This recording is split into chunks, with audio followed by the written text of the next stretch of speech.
जालन्यात उपवर्गीकरण विरोधात आंबेडकरी समाजाच्या वतीने संघर्ष मोर्चा काढण्यात आलाय। अनुसूचित जातीच्या आरक्षणाचे अबकड उपवर्गीकरण रद्द करण्यात यावे, एससी समाजाला 20% आरक्षण लागू करण्यात यावे अशा विविध मागण्यांसाठी शहरातल्या डॉक्टर बाबासाहेब आंबेडकर स्मारकापासून ते जिल्हाधिकारी कार्यालयापर्यंत पायी महामोर्चा काढण्यात आलाय। सुप्रीम कोर्टाने उपवर्गीकरणाचा निर्णय हा त्या राज्यांना ऐच्छिक ठेवलेला आहे, मात्र महाराष्ट्रात जबरदस्तीने फडणवीस सरकार उपवर्गीकरण करत असेल तर त्याची किंमत फडणवीसांना मोजावीच लागेल असा थेट इशारा आनंदराज आंबेडकर यांनी दिलाय। दरम्यान या मोर्चात आंबेडकरी समाज मोठ्या संख्येने सहभागी झाला होता।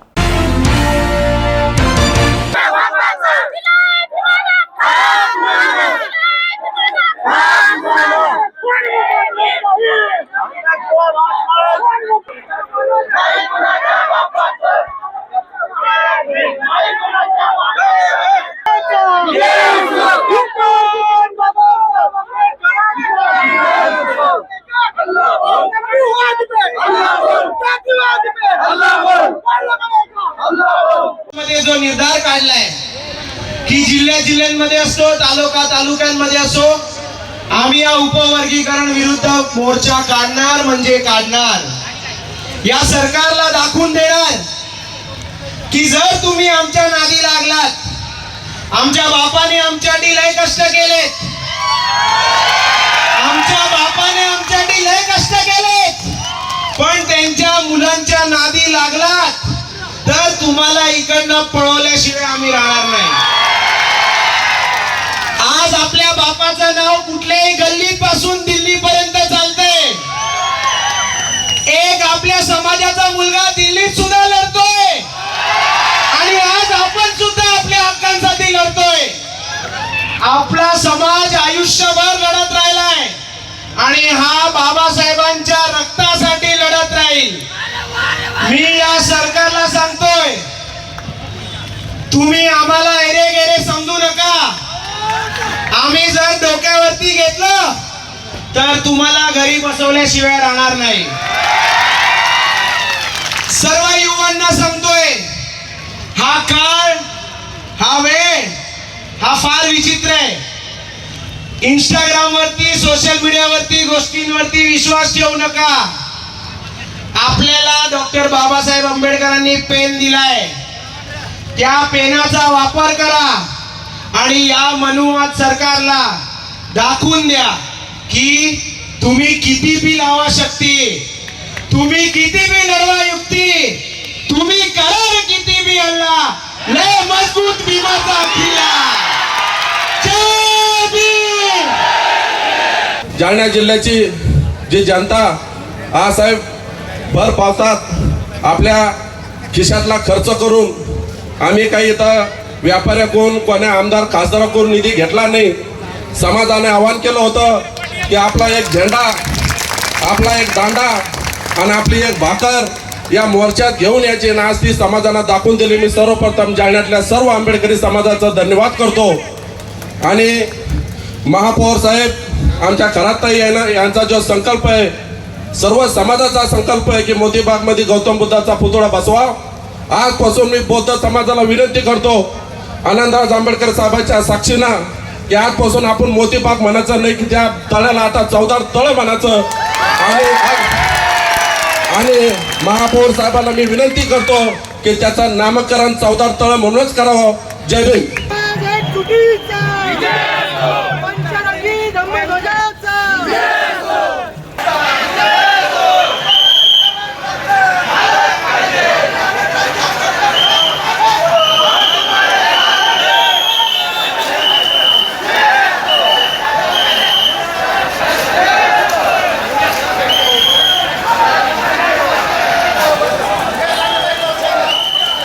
काहीतरी त्यांच्या मागे लागले, मनुवाद्यांच्या मागे लागले, कारण आज त्या देशामध्ये खऱ्या अर्थानं जर कुठचं कोण लढू शकत असतील तर ते अनुसूचित जातीची लोक लढू शकतात हे या मनुवाद्यांना माहिती आहे। आणि त्यांचे खच्चीकरण करायचं असेल तर त्यांच्यामध्ये विभाजन झालं पाहिजे, त्यांचे तुकडे केले पाहिजे आणि आपसामध्ये उपवर्गीकरणाच्या नावाखाली भांडण लावली पाहिजे। हा याचा अजेंडा आहे आणि त्या अजेंड्यासाठी ते प्रयत्न करतात। परंतु मी सांगू इच्छितो कधीही या बीजेपीला आणि या मनुवाद्यांना वाटलं नव्हतं आतापर्यंत आंबेडकरी समाज एका बाजूला आणि आमच्या अनुसूचित जातीतल्या इतर जाती सुद्धा जन्मगाव इतर या वेगळ्या दिशेला असायच्या. परंतु जेव्हा हे उपवर्गीकरण झालं आणि खऱ्या अर्थानं आपण पाहिलं असेल की आज 59 जाती एकत्र आलेल्या आहेत. न भूतो न भविष्यती अशा पद्धतीने आज अख्ख्या महाराष्ट्रावर प्रचंड मोठे मोर्चे निघत आहेत. 27ला सोलापूरला त्यांनी तर मला सांगितलंय, साहेब तुम्ही अख्ख्या कुठच्याही जिल्ह्यात करा, आम्ही चॅलेंज देतो. आमचा मोर्चा कुठच्याही जिल्ह्याच्या वरती झाल्याशिवाय राहणार नाही. त्यामुळं प्रत्येक जिल्ह्यामध्ये चॅलेंज कार्यकर्ते उतरलेले आहेत आणि प्रचंड मोठे मोर्चे निघत आहेत. सरकारला सुद्धा कळलेलं आहे की आता हे उपवर्गीकरण करणं अशक्य आहे. आणि मी आज या स्टेजवरून त्यांना सांगू इच्छितो, काल तुम्ही जंतर मंतरवर अत्यंत लहान मुलांना 17-18 वर्षाच्या मुलांवर अमानुषपणे हल्ला केलाय. आज सुद्धा सोशल मीडिया अजून ती फोटो येत नाहीत. माझ्या रिप्रेझेंटेशनच्या दिल्लीच्या कार्यकर्त्यांनी सांगितलं, आमचा राकेश प्रजापती म्हणत होता की रात्रभर मी झोपलो नाही आहे. कुणाची डोकी फुटली आहे, कुणाचे हात पाय झाले, व्हिडिओ म्हणजे मोबाईल रस्त्यावर पडलेले आहेत. एवढा वाईट प्रकारे लाठीचार्ज काल केलेला आहे, त्याचा मी जाहीर निषेध करतो. परंतु या मोर्चामध्ये उपवर्गीकरण करण्याचा प्रयत्न केला आणि मग आम्ही तो करू आणि आमच्यावरती चालू नगारे तुमची काठी. मग आम्ही बघतो की या देशामध्ये आमच्या बापाने लोकशाही दिली, पण आमच्या बापाने लोकशाहीने कसं सांगितलंय की या देशामध्ये जर मी दिलेली लोकशाही टिकवायची असेल तर इथे समानता आणायला पाहिजे, लोकांमध्ये बंधुभाव आणायला पाहिजे, न्याय दिला पाहिजे.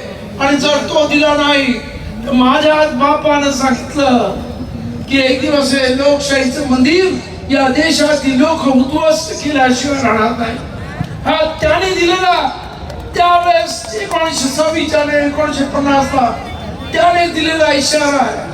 आणि म्हणून लोकशाही रूपांतर ठोकशाहीत होऊ देऊ नका, स्पष्ट सांगतो. आणि हे तुम्हाला महागात पडेल एवढं मी सांगतो. आणि त्यामुळं देवेंद्र फडणवीस आज दुर्दैवानं तुम्ही आमच्या एससीच्या आमदारांना भेटायला तयार नाहीत, त्यांच्याशी बोलायला तयार नाहीत. ही जी परिस्थिती आहे, तुम्हाला जर सत्तेचा माग आला असेल तर उतरवायला ही आंबेडकरी जनता मागे पुढे पळणार नाही, एवढं लक्षात ठेवा. आणि त्यामुळं आज हे जे काही मोर्चे चाललेले आहेत ही फक्त एक झलक आहे. अजून बरंच काही या देशामध्ये होणार आहे. तेव्हा मी एवढंच सांगतो,